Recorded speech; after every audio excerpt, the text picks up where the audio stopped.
Good afternoon, everybody. I'm sure that, like me, you thoroughly enjoy checking out all of the various tweets, not just by Zellner, but by the other regular tweeters. Not least, of course, TikTok Manitwok.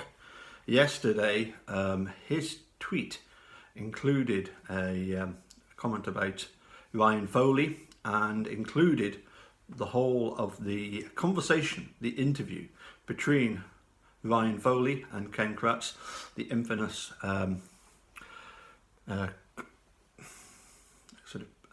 interview where Ken Kratz complains about the genie being let out the bottle.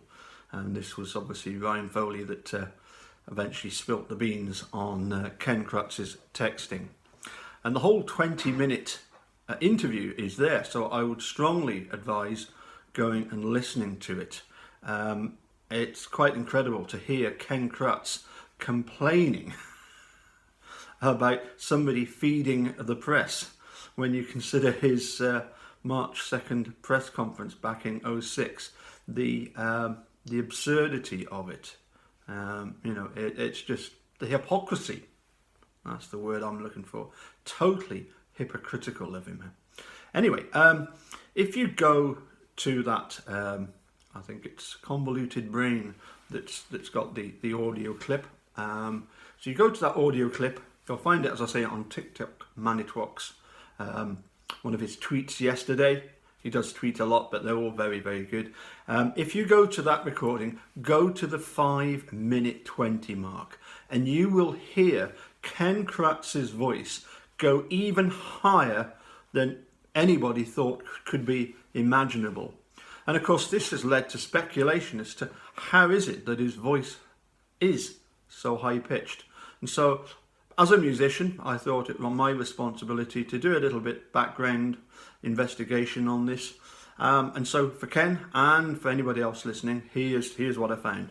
Okay, a castrato, the plural for that is a castrati, it's an Italian word, is a type of classical male singing voice.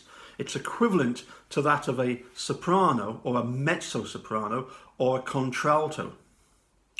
But the really high-pitched voice is produced by castration of the singer before puberty, or it occurs to one who, due to a certain condition, never reaches sexual maturity. Now, castration before puberty prevents a boy's larynx from being transformed by the normal physiological events of puberty. And as a result, the vocal range of pre-puberty is maintained and retained, and the voice develops into adulthood in a unique way. Pre-puberty castration for this purpose diminished greatly in the late 18th century, and it was actually made illegal in the Papal States. The last to prohibit them was in 1870, but clearly not in the state of Wisconsin. Okay, now, as a castrato's body grew, his lack of testosterone meant that his joints did not harden in the normal manner. Thus, the limbs of the castrati often grew unusually long, as did the bones of the ribs. This, combined with the intensive training, gave them unrivaled lung power and breath capacity. You'll hear that on the recording.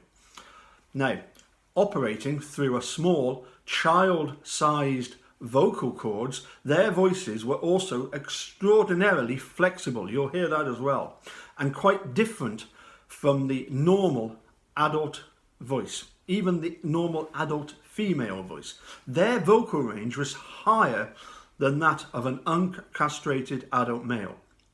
If you listen to Ken Kratz, you can hear that even the lower part of his voice sounds like a super high tenor, but the upper register is like a falsetto, incredibly high.